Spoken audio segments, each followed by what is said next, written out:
We're back. We're here. Kimmy's dominating. George is putting up stinkers. Ferrari's shitting the bed. McLaren is back. Max is racing GT3. He's never coming back. Whoa, bars.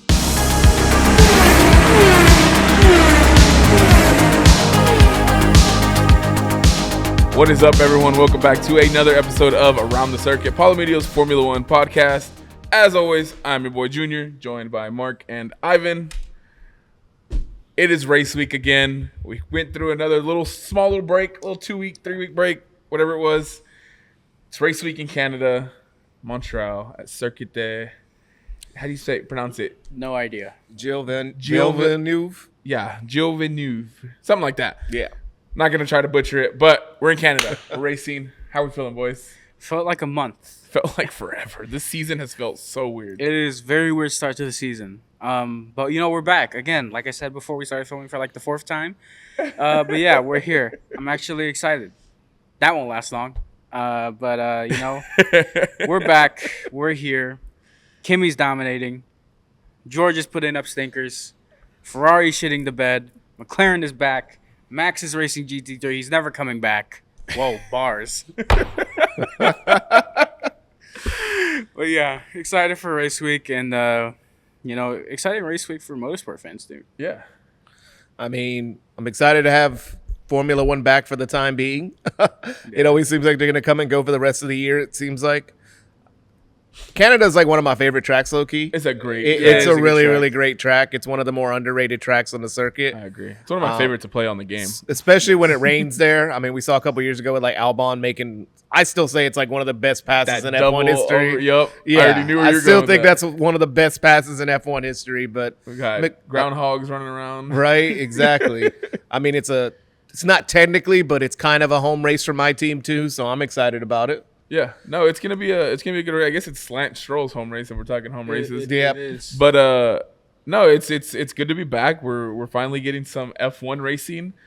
I guess we can start. I mean, pretty much the talk of the town is. I know what I spent my weekend doing. I spent my weekend watching the 24 hours at Nurburgring. Yeah. Got to watch Max Verstappen and his team, Team Verstappen, racing under the Mercedes AMG. I don't know how many teams it go under one name, but it was like Team Verstappen racing under Mercedes AMG, Team Woodwind, whatever. Regardless, I got to see Max go out there and dominate at the Nordschleife.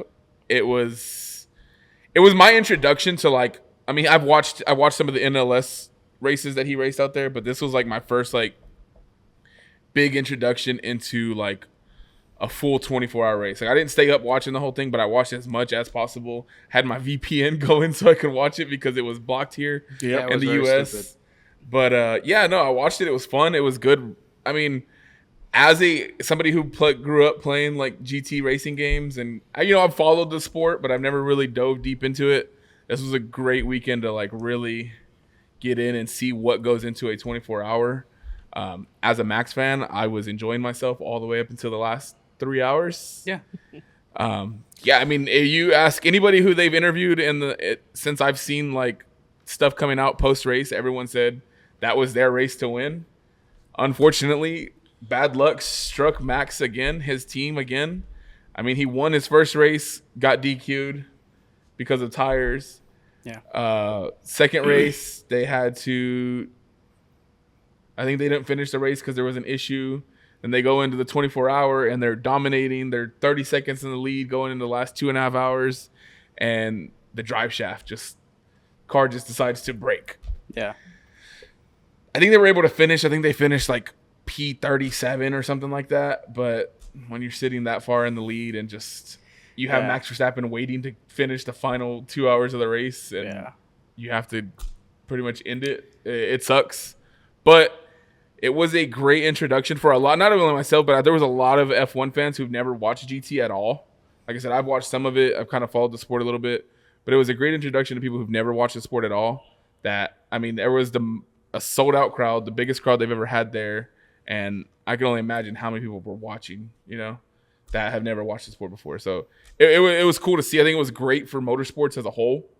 And then we had Indy 500 going on this weekend. It was a good weekend for motorsports outside of F1. I mean, I know this is an F1 podcast, but we're all motorsports fans. So it was a good weekend to enjoy some motorsports while we're on a break. I think it's safe to say. You know, it was fun to see. Obviously, I couldn't watch it because it was blocked here in the U.S. How dare you? Anyways, How dare you? no, yeah, I was just keeping up with it on Twitter. Everything what everybody's saying on TikTok, especially, you know, it looked like Max was driving the hell out of that car. He was driving the hell out of that car. But yeah, it was good to see, especially for motorsport fans, seeing people get interested in different racing class, especially for F1 because, well, like the American fans, you know, especially like, you know, they were introduced to Formula One, Drive to Survive, whatever y'all want to say it with American fans, like how we're introduced. Whatever you want to decipher it. But yeah, I mean, because for the most part, we've always had F1 here for a long time, but yeah, the bigger motorsports up until recently were always Indy and NASCAR here in the U.S. So yeah, it's cool to see people getting interested in other racing classes, especially with endurance racing like that. So yeah, good for motorsports all around. You know, Indy 500 qualifying this past weekend, Indy 500 race this upcoming weekend. So gonna be a good weekend for motorsports. Long weekend for motorsports. A lot happened over the weekend. Just to recap a little bit, Verstappen fans, welcome to BOP and endurance racing. It can be a bitch sometimes, trust me. I know this from watching multiple years of Le Mans and other 24 hours of Nurburgring. That race is always great. Max obviously helped bring out a lot of extra people that weren't normally going to be watching this race, so shout out to him for doing that. That's just the perils of endurance racing, though, man. You could have 22 hours go right for you in a race, and then something goes wrong. And I know you touched on this a little bit, Junior, but wanted to shout out this weekend they did Indy 500 qualifying. Catherine Legge is going to be the first woman to attempt the double to run both the Coke 600 in NASCAR and the Indy 500 in the same day. So shout out to her for even attempting that. Not a lot of people even completed both races. So at the end of the day, that's the goal. We're supposed to be getting Motorsports Christmas this weekend. Right. We're supposed to be getting Motorsports Christmas. Thanks a lot, F1. And then also wanted to shout out to Destiny Spurlock. She was the first black woman ever compete in the NASCAR Craftsman Truck Series this weekend. Didn't go great for her. She raced out there and unfortunately crashed out within the first 50 laps.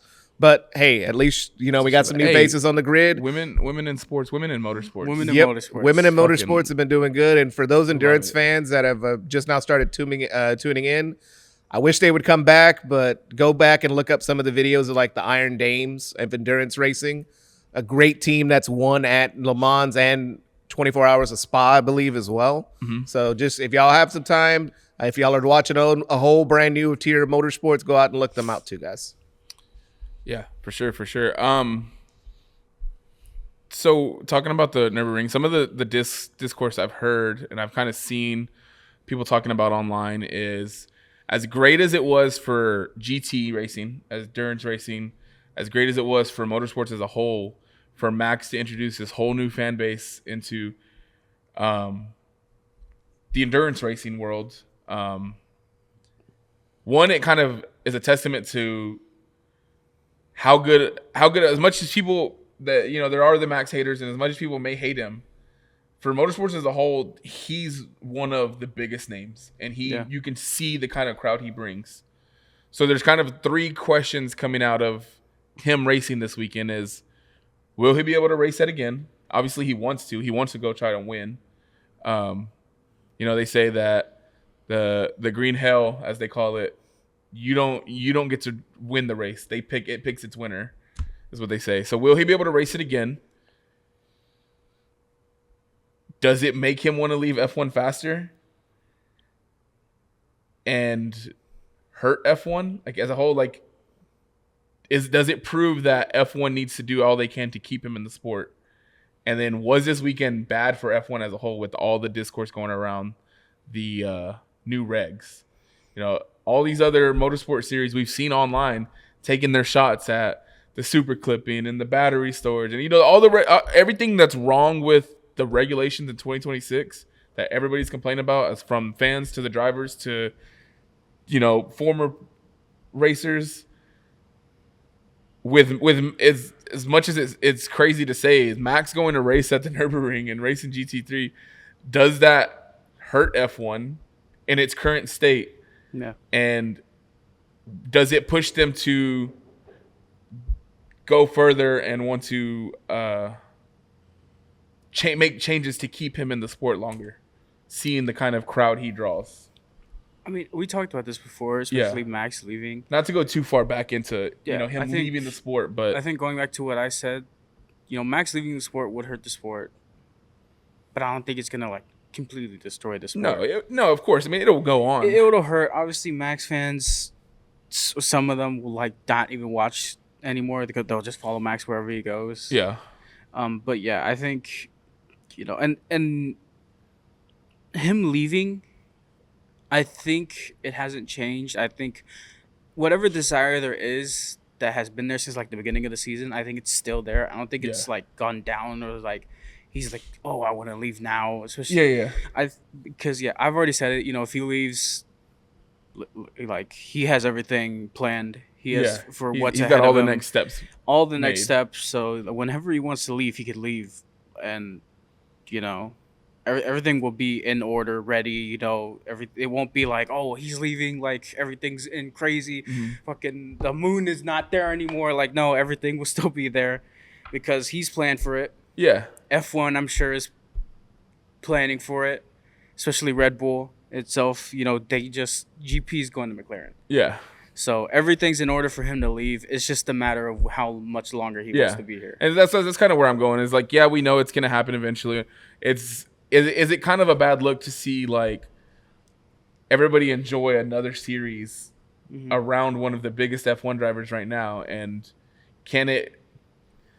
What will F1 do to kind of like, oh yeah, we're still the pinnacle of motorsports? You know what I mean? Like, do they just keep doing what they're doing? Does it force them to maybe panic a little bit?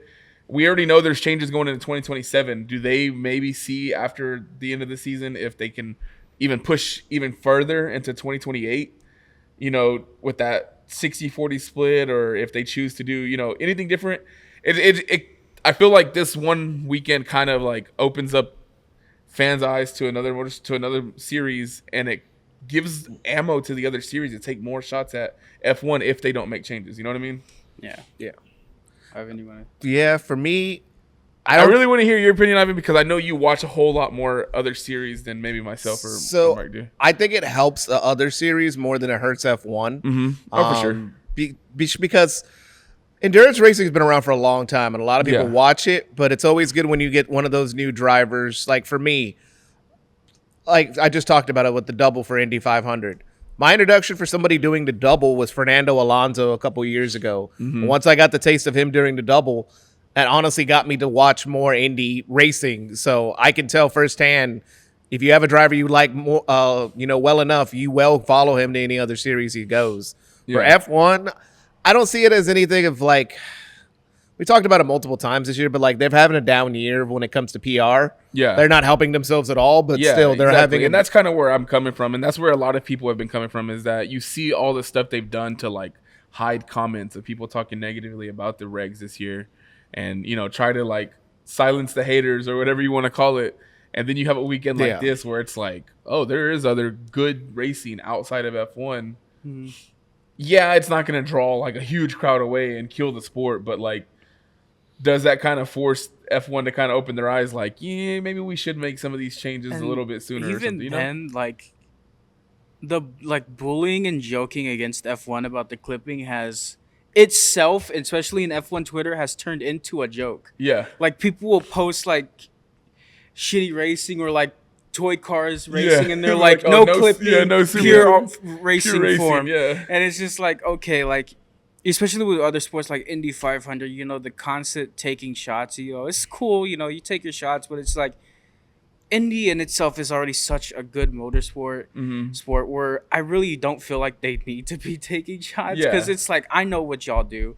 Like, your racing is great enough already. There's no reason to take shots at F1 because they're already in a bad, position with, especially online. But I feel like Ivan said, it benefits your sport more than it hurts F1. The other one, for sure. But I think it also, there were two last thoughts I wanted to get out. So with like, when it comes to Max this weekend, I kind of had a thought, kind of like, we're all professional wrestling fans here, so like, if a WWE superstar went to AEW for a weekend. Yeah. That's pretty much what I thought of it. Yes, you're going to a series that's not as publicly seen as the other one, but still, you're still being seen, and people are like, oh, this is new. This is something for me to see. Yeah. I don't see in any way it hurts. Now, I will say there have been some good and bad, like every time anybody does anything, but some of the Verstappen fan comments this weekend have had me dying. There's a great pocket of fans that are like Junior that have been like, yo, this is cool to watch. Then there's a little subset of being like, nobody else would have been able to do this besides Max that have been making me laugh because I like I hope he really does Le Mans. That's like my big goal for him. That's the weird thing about this stuff with Max. Like, not a lot of drivers for endurance racing really start at the Nurburgring. They kind of start at another track or maybe start at Spa. I mean, Nurburgring's known for being one of the hardest track, and I think that's what made it such a great thing is that it's, they talk about how like brutal this track is and how hard this track is to race for 24 hours. And then to see what he did going up against guys who've been in the sport, who are veterans and winners in that sport, in that series and at that track specifically, and him just go wheel to wheel with them and just blow past them at some points. Plus, it was fun to watch. It's hard to find many tracks that are harder to pass at than Monaco. Yeah. But we found one this weekend in the Green Hell. That's the thing about the Nurburgring that's crazy is unlike other tracks in like different categories, once you have an idea and like, oh, I can pass right here, there's no second, like you've got to go for the move. You got to send There's it, no thinking about it. This is my one shot. We either both going to go off the track or we're both going to make it through this corner. There's no in between. Yeah, no, it was a fun weekend. Like I said, as a Verstappen fan, I loved all the way up until that moment. I had missed that like a good chunk of that last stint because I was sleeping.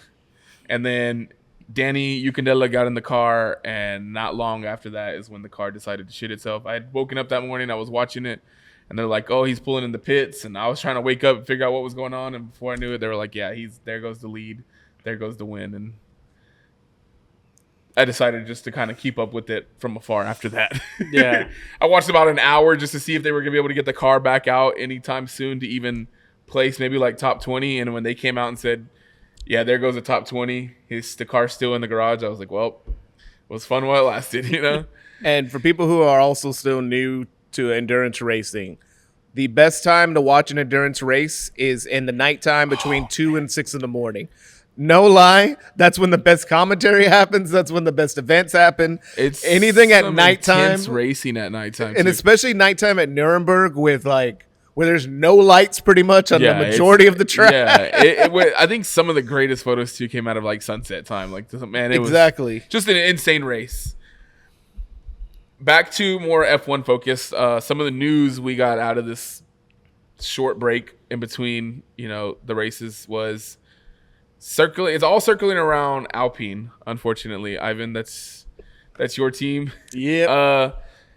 Biggest thing we saw. Well, first thing we saw was last week came out that BWT might be leaving the Alpine as a name sponsor. Yep. And Ivan is going to be showing up to our very next episode, dripped out in Gucci. I gotta get it. Gotta rep the brand. No, it's insane that Gucci might be the new name sponsor for Alpine. It's rumored. There's talks. Obviously nothing set in stone. But then outside of that, because Alpine is in such a crisis mode, I guess. Hot commodity. They're a hot commodity right now. They're looking at selling, small stake or even percentages of the team. Mercedes is looking at putting some stake into it. Christian Horner, BYD is a Chinese manufacturer. They're looking at putting some stake into it. So it's between them and Mercedes on who might get a small claim into the Alpine team. Yep. Christian Horner is in talks with BYD to possibly start a 12th team because BYD desperately wants to get into F1. I feel like Christian Horner is going to find his way back into the sport eventually. One way or another, if he has to create a 12th team to do it, he's going to fucking do it. He's going to do it. Man, ever since he's left, he has been trying to find a way back in. And no doubt in my mind, he is going to find that way. So we've heard him talking. We've heard talks about him possibly buying, claim into Alpine himself. Yeah. Is there a chance he partners with BYD instead of creating a 12th team and them two come together to buy a percentage of Alpine and then it gives him like team principal or something like that? You know what I mean? Like it's insane, but Ivan's team could be run by my favorite team's former boss. There's one man standing in the way of all that. Flavio. Flavio. Ivan? Flavio is It's going your to be the team, man. one. Flavio is going to be the one that decides everything on this. The biggest thing for me that, first off, I'm really happy BWT is kind of leaving. I'm not going to lie. Yeah. Hands down have been associated with the worst era in the Alpine team history. I mean, they were the team that was after the switch from Renault to Alpine. They had the red, white, and blue livery for 1 year or 2 years, and then they switched over to this pink and blue. pink. Love the colors. What it did to the team was horrible, though. Like multiple last place seasons. They had the last year of the full Renault engines in this color scheme. So I think it's a great sign for like switching to a new era, because I think that's what Alpine needs is a whole brand refresh. That Alpine name is damaged goods now. Like I can't think of Alpine racing in a good light. Like even me as a fan of the team. Yeah. So for Gucci or anybody to be willing to put their name on there, and who knows, maybe the price got a little too high because now all these teams are worth a lot more money than when BWT signed that deal in 2022. For sure, yeah. So probably they're like, well, we can get money from elsewhere and be a lot better. You know, being as bad as, to put it bluntly, as bad as they've been, they're not exactly bringing in any money either. You know? Exactly. And So I think also a little hidden thing that may throw a hiccup in this is if Christian does want to buy in and get back into the sport like it seems like he wants to, he's got to decide real quick. If you're does he really want to be a customer again? Because I remember from the Renault engine days, problems that he had at Red Yeah. Bull. The man does not like answering questions to any type of manufacturer. and could you imagine him having an answer to Toto? Exactly. That's what I'm like. So if he comes to Alpine, he's obviously going to have to either A, restart the Renault engine program, which I doubt that's ever coming back, Definitely or not. B, try to switch to a different engine supplier, which if I'm a different engine supplier, I've seen what he did to Renault. Why would I want to try to sign up for this? Yeah, Because I the mean- second my engine goes bad, he's going to start trash talking The me. only who else is gonna Honda? Not That's the doubt only it. team I could see that would be okay with Christian just because he has a history with them. That's where I kind of And obviously him and Nui have a relationship as well. So I could see though maybe that team being an engine supplier, but that's the bigger hiccup to me is does Christian want to be a customer? And if he does, it's not going to be from Mercedes. I think if he reaches like a level of desperation where he just desperately wants to get back into the sport, maybe he puts it behind. You know, he doesn't factor that in and just says screw it. Or if you want to make it full circle, Christian's new team becomes the first true customer team of the Red Bull powertrains. That could be That could something be where interesting. it would be kind of crazy, but the department he created, he is now being a customer of, would be a hilarious turn of That'd be events insane. after all this. Kind of cooked right there. I'm not gonna lie. I was like that. I'm sitting here like, let him cook. Yeah, Right. No, I mean that's his team, so we just really had to get, definitely wanted to get something out of him to see what it was at. It's interesting to see, Alpine is in shambles right now, unfortunately. I mean, they're not doing terrible No, this not season. especially this year. No. This year, the regs have been good to them. Having that Mercedes engine has been good to them. I mean, even Franco's scoring points. So for now, maybe his seat is safe. Pierre got taken out last week, and Franco stepped up and put the car in the points. Yeah. Yep. Can't really ask for much from your second driver like that, Yeah. So maybe his seat is safe, and then with everything going on behind the scenes, they're not really, the drivers is the least of their worries. I will say Christian as a team owner, still keeping Flavio installed as the interim team principal is a Drive to Survive episode I really need to see. I am not going to lie. I need need it. to see Flavio having to work under Christian Horner for at least a season. That would definitely be something. Speaking of, Coming out of all of this too has been Zach Brown. Zach Brown has always been a very vocal opposer to the junior team, specifically Red Bull. We know there's Red Bull and there's the Racing Bulls, and sometimes, even though they say it don't, it plays a factor into races and even championships, aka Liam and or aka Danny Ricciardo's last race, where he stole that fastest lap point, away from Lando and that. Yep. As if it was gonna make a difference. True, but regardless, at the time it was kind of a big deal, and there's always been the discourse of, so like I said, Zach Brown's always been very vocal about how much he opposes the junior team, with Mercedes looking to buy stake at Alpine. It is definitely raising a stink over on the McLaren side of things. Yeah. McLaren boss is not happy about that. No. And he, from what I've seen, is writing a strongly written letter. Yes.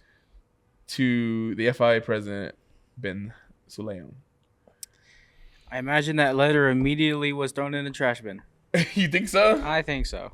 Why would I listen to you? Why would I listen to you? Why? I mean, Why he's the boss of the reigning champs right now. It's the FIA.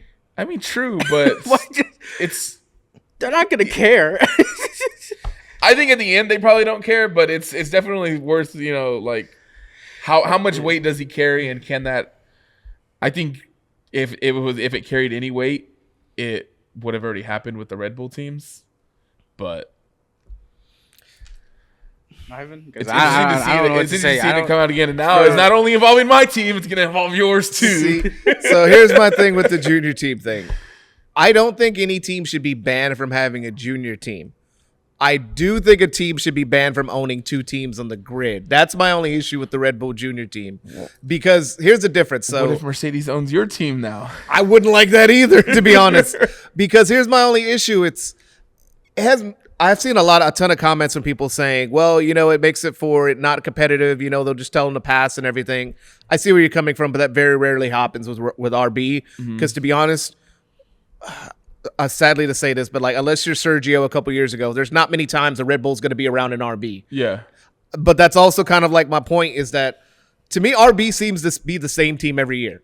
They're always going to be 4th or 5th on the grid. Yeah. They never make any progress. They never step back though. I wish that was an actual competitive team that could run its own. That's true. I wish it would be more like what Haas does.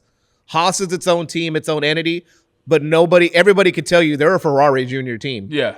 But they at least do their own thing. They have their own rules, and they work perfectly fine. It's definitely a lot more like junior teamish on the Red Bull side than something like that. But like you said, everybody knows Haas is eventually Behrman's going to be a fucking Ferrari driver because he's gone through Haas picks a lot of Ferrari Academy drivers. When George was at Williams, it was like we already knew. We knew he was going to be a Mercedes. Yeah, and that's kind of the same thing there too. Just let the team be their own is my big Alpine thing. could be like a second Williams to Mercedes. Now Toto has his fucking pick of the litter, and does Alpine just start racing all these rookies kind of like Williams used to? I mean, Williams doesn't do it anymore, but at one point they were, The biggest point I will say that Zach Brown, I'll give the devil his due on this one. He did bring up an excellent point. With GP and everybody leaving to go to McLaren or other teams from Red Bull, they have to go on their gardening leave. Whenever RB needs to release somebody and go to Red Bull, they can work immediately at Red Bull. And I think that is something that they need to figure out in the rules because that is some kind of BS because his big thing was that whenever Christian Horner got outed and they got a team principal within there, didn't have to do no gardening leave, just immediately find his replacement and you just promote somebody from the RB team. That was a little BS that, we get your two separate teams. There's nothing affiliated, but hey, we're just gonna waive the gardening leave stuff because you're on the same family. That is something where they're gonna have to clean that up. I think the movement from between two teams is way you can do that with the drivers, but I don't like that you can do that with the staff. Yeah. Once you're on that team, you should be on that team for the year unless unforeseen circumstances happen. I'm not going to call what Christian did unforeseen, even though I never want to see those text messages again. Yeah, I mean, you like solid points. Like I said, it's interesting to see. We'll see if any changes come out of it. Obviously, Zach Brown, Toto, he's not going to get Toto's back, back up. So it's going to be him against the world because literally everyone else, every other team on the grid pretty much benefits from it other than McLaren because McLaren literally just does their own thing. There was a conspiracy theory I saw this weekend that I kind of agreed with. Do you think Toto was going to try this with Williams when James went over? But James kind of was like, nah, man, Probably. we're not playing that. And I could see it. Now he's kind of had to switch up his plan with the Alpine junior team. I could see it. Because like I said, I mean, we all he had everybody knew when George was a rookie, eventually he was going to be racing for Mercedes. Yeah. And then, the Williams family kind of backed out and let somebody else start running it. And then James takes over, and all of a sudden he's got two veteran drivers in there. There's no developmental driver coming up. And Yeah, listen, we don't know what happened behind the scenes there. So it's definitely a solid theory, I would say. Because funnily enough, he really didn't have any other options to put Kimi but into Mercedes. Because Mercedes doesn't really have a second team anymore. Yeah, I mean, they could had just talked throw. about maybe put him in a junior team like Williams, but like, who are you going to kick out? Carlos Yeah. or Alex, you know? So Exactly. So it's interesting. Speaking of junior-ish teams with veteran drivers, the other rumor that's come out this weekend is Yes. Esteban Ocon, or this week. Esteban Ocon might not finish the season with Haas. He's been getting belt to ass from Ollie Behrman all season. He's not improving. He's just literally getting outperformed. And usually when these rumors come out, it's within a week or two that we see these drivers get the boot. How many races do we think Esteban has left? Oh, buddy. Oh, man. It was tough last year because, that was when Ollie was a rookie. Yeah. Ollie was beating him on a number of occasions, but, Ocon was still holding his own. So far this year, Ollie has been putting BTA to him. I mean, Ollie's sitting P8 in the standings with 17 points. Ocon is P16 with 1. Yeah. So it's not been a good start for he's him. getting out qualified consistently. Out-qualified. So we got Canada this weekend. Then we have a week off, and then we have Monaco,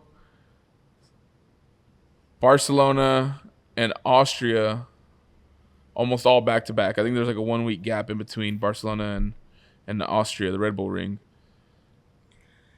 That is. Does he make it? He's not. Does he even make it to the summer break? I think there's a possibility he can if these upcoming races, if he could find the pace, if he could find some points. But I could very easily see him getting the boot early. I mean, it could be like, oh, you shit the bed at Canada. Sorry, buddy. Like last year with Liam and Duhan, there was a part of me that really thought that they would last. Who's a their lot third longer. driver right now? I think it's Duhan, right? Oh yeah, it is yep, Duhan. it is Duhan. Jack That's right. Doohan. So last year with those guys, I really thought in my head like they would last a little bit longer, but they were booted like really quick. So I could definitely see another situation like that with Ocon this year where he gets booted early. Man, we talked about this earlier, but what a freaking year for Jack Doohan, dude. Yeah. Like, my guy's allowed to talk to the media again. He might be getting another seat. Like, it's crashed 18 times in Japan. It's literally the opposite. It's the opposite. Maybe they wait till after Suzuka. Right? Hold on. We can't have a race in there. Right? Not just Right. yet. So, like, for me, this has been... Oh, we already raced there. Ocon has...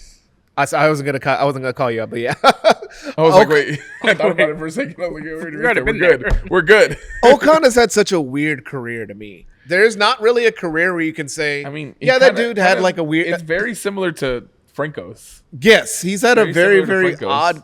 Like, besides that one race in Hungary where Fernando helped him win his one and only Grand Prix, he's not...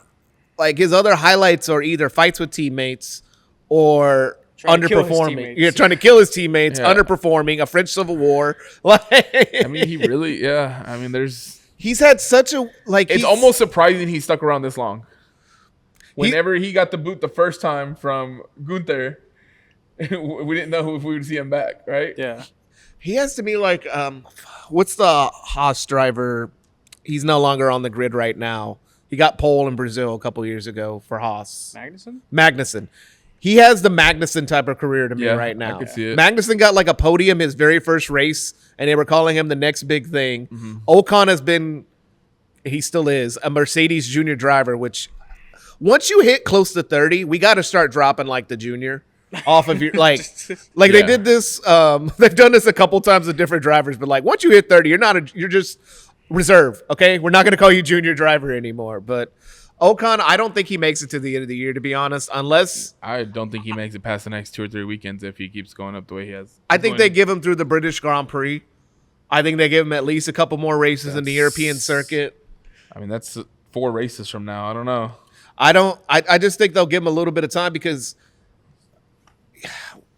I wouldn't be in any hurry to put Jack in the car, and nothing against Jack, but I'd rather make sure that Ocon really has lost a step, what it looks like, rather than I mean, just it has rush been to a that weird decision. year. It's new regs. We've had these all long breaks in between a bunch of different races.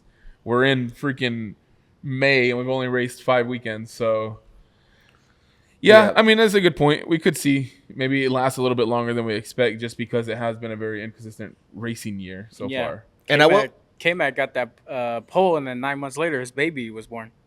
right. You do the math. And I will say, I looked at their careers the other day.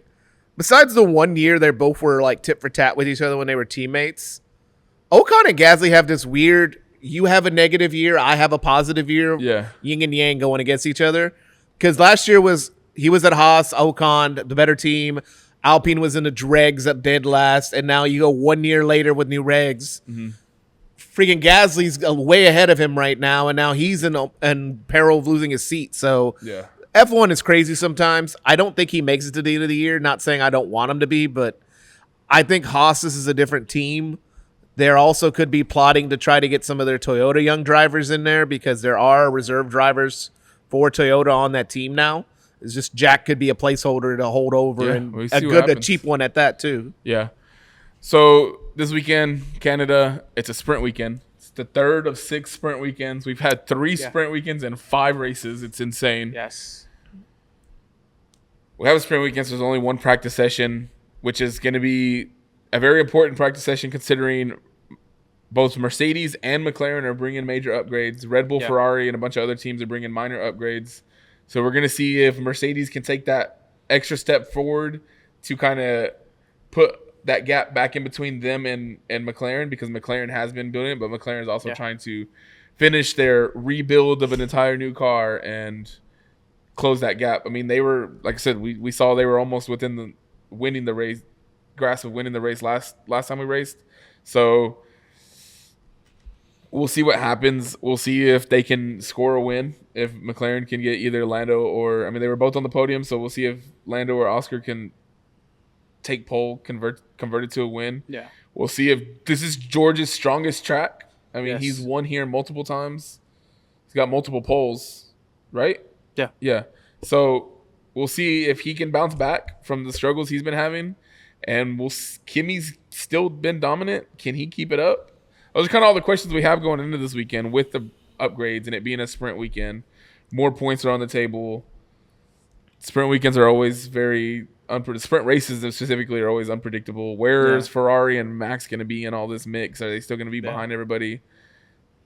I know there's a big upgrade coming for Red Bull and at the Red Bull ring, but what does that do for us in Canada? You know what I mean? Yeah.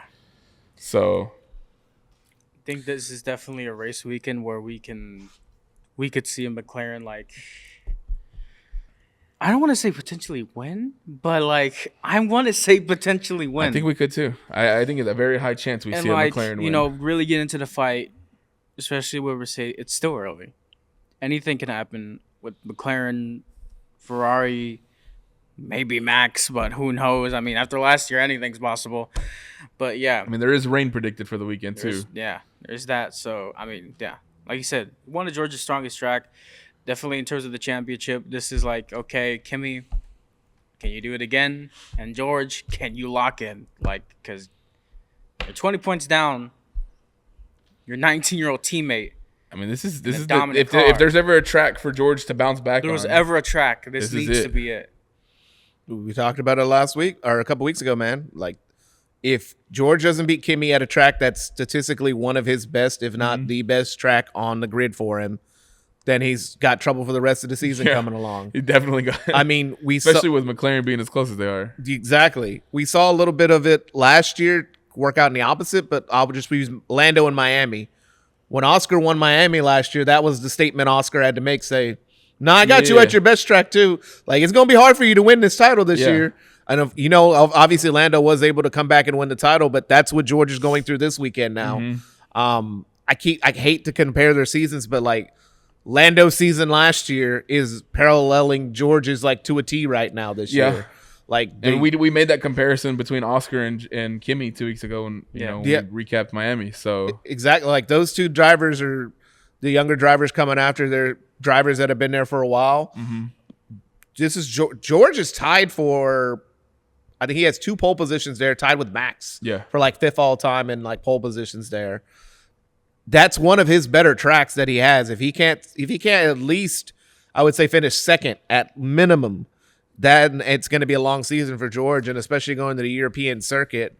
But I will say, if everybody remembers last year, this is where Kimi started having some of his troubles at once we started getting around the European part of the calendar. Yeah, so I mean, we're going to have to see if he can take momentum from this race and get some stuff going for him for the rest of the year. yeah, I mean, he's on a roll of 3 in a row. So Yep. can he keep it up? These predictions are going to be rough. Well, buckle up, buddy, because we're getting into the predictions. I mean, before we get into the predictions, though, shout out. We did talk about women in motorsports. F1 Academy is finally back. I'm a huge fan of the F1 Academy. I watched as many of the races as possible. I think we all kind of do. Yep. They haven't raced since China. Yeah. They were supposed to race in Saudi Arabia before that race got canceled. Yeah. They ended up not being able to reschedule. They rescheduled the races for later in the season. So they're like Austin and like I think one other track, they'll be doing 3 races instead of 2. Yeah. But this is their first time on the track again since China. So that'll be fun to watch. I'll be out there rooting for Maya. Yeah. I really want to see if she can win the championship this year. Yeah. But yeah, we had to give them a shout out because Yeah. I'm hoping I get to watch them in Austin this year. It's Yeah. gonna be fun, like in person. So it's gonna be fun. That being said, we're gonna do it. We're gonna get into our predictions. Okay. Like always, we're gonna pick our pole position first, Yep. and then we'll go into our podiums. I guess I'll kick it off. Yeah. We mentioned it. It's Georgia's strongest track. Mercedes, I think, is still gonna. I'm interested to see what the upgrades do. McLaren has a very high success rate with their upgrades lately. So, I mean, their engineering team is knocking it fucking out of the park, bro. Like they can do no wrong. It seems like when it comes to upgrades. So it's gonna be interesting to see what McLaren does coming with the big upgrade package. But this is supposed to be a significant upgrade package for Mercedes as well. It being his strongest track, he's had a little bit of, a couple weeks to kind of gather his brain and his mental and kind of go in with a positive outlook, considering where we're racing at in Canada. I think George will take pole. I think George kind of keeps his role going. He takes pole here again. And we see what happens from there. After what happened this past race and what I said before, I picked George to do pole. And I said, if he doesn't get pole, I'm never choosing him for pole again. But it's Canada. It's Canada. It's Canada, though. It's Canada. Like, he is known to do well here. God, stuff. Just because I need the point. I need the points. I am going George again. But I swear to God. If you don't get this ball. Ivan? I'm going Kimi for pole position. Kimi? Okay. I'm going See, Kimi for pole position just because I've seen George pull off moves to win the race in Canada before. I think he's going to have to do that. I think Kimi is going to keep up the momentum at least through qualifying. Now, I don't know what's going to happen to Kimi in the race because there's eventually going to be a track where his race starts are going to catch up to him. I mean, they kind of did in Miami. Yeah.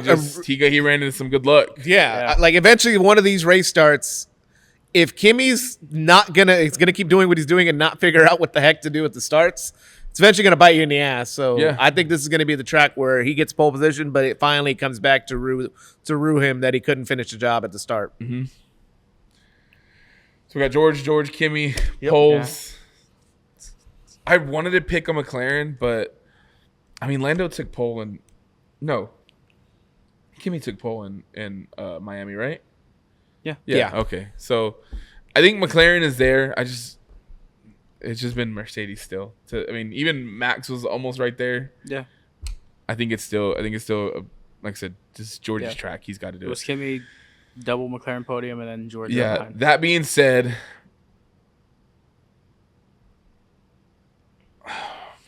you know what? No, Ivan made a good point. Kimi starts. I think it's going to be George converts his pole to a win. So I think George is going to take P1, as much as it hurts me to say, as a non-George fan. But I think George can convert. If he gets pole, like I predict, he converts that to a win. And then he's going to have... See, and this is where I'm torn, because if Kimi has too bad of a start, can he play catch up and pull the undercut again in the pits. Strategy comes into play. That's kind of where he got the win, in Miami. I think Lando takes P2. I think if, like you said, there's going to be a weekend where Kimi's bad starts kind of bite him in the ass completely, and he's not able to catch back up. But I still think he finishes podium. Yeah. So I think it's going to be George, Lando, Kimi. McLaren's there. As much as I want to pick Oscar over Lando, I think without the bad luck, Lando proved last week he's back in the mix. He won that sprint race. He could possibly win another sprint race again this weekend. I mean, it's going to be interesting. We got to see what those upgrades do. Like I said, they have a high success rate, so I don't expect them to set them back any, really. But it's going to be interesting. I think Lando can put it on podium. God, this is a nightmare podium for me. George P1, Lando P2, Kimi P3. Yeah, it's set, man. Take me back to the Nurburgring. First 21 hours. 2023, where are you? I actually have like a similar podium. I have if George can get the pole, I think he can convert for the win because it's Canada. Yeah. Why wouldn't you? But we're putting a lot of weight on. Why wouldn't you be able to? Right. And then in second, I have a McLaren driver, but it's not Lando. I think it's gonna be Oscar. Okay. I think Oscar's done well at Canada over the years. Lando hasn't. Flashback to last year. But no. I think Lando's gonna be right there. But I think at the end of the day, Kimi is gonna get that P3 spot. So yeah, I got George winning, Oscar second, and then Kimi P3. Okay, so I had Kimi on pole position. I'll have George winning. Okay. I'll have Oscar Piastri in second, and Kimi in third. I thought about putting Charles, but I had a flashback just now. Canada and Ferrari. I'm sorry. I was going to say Canada and Ferrari. Ferrari at this point, I'll take a 4th and 5th or like a 6th and 7th finish. Like the amount of luck that they've had gone terribly wrong for them in Canada the past like 2 or 3 years has been absolutely insane. I do think George is going to find a way to finish the race and win out and try to get back on the right track. Oscar last year, by passing Lando and, having that fight with him there, showed me who's the better driver out of those two, and I think McLaren are going to have a good upgrade. Also, I wanted to put this out, sleeper. Watch out for Williams. They've got another major weight reduction this weekend, too. Yeah. Which that car was already sneaking up into the top 10 already. Mm-hmm. So maybe they can get a little bit closer to the middle of the pack. Maybe we'll get more Max and Carlos fighting. I think we will see a little bit more. Or, like we saw a couple weeks ago, just the Williams jumping Max for no reason. Team Williams. 2026, baby. Take me back to GT racing. Fuck it. Insert Charles on hards while meanwhile the whole grid is on inters at like 2025 or 24. I already forgot. I wasn't going to mention that race, but that was the specific one I was thinking about. Yeah, so our predictions are in.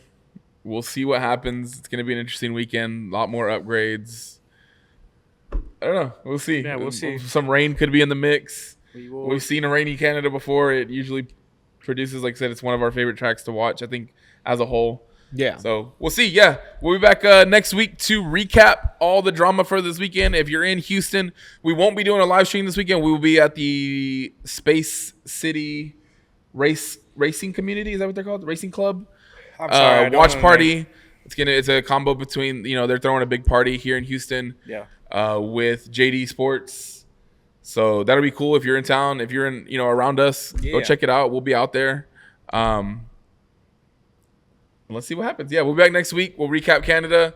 Don't forget to subscribe, like, comment, give us your predictions, give us your thoughts. Let us know what you thought about Max racing at the Nurburgring. If you watched it, let us know what you expect from Canada, who's going to win. Follow us on all our socials at Around the CCT on Twitter or X and at Around the Circuit on YouTube, Instagram, and TikTok. See y'all next week. We're out of here. Peace. Peace, y'all.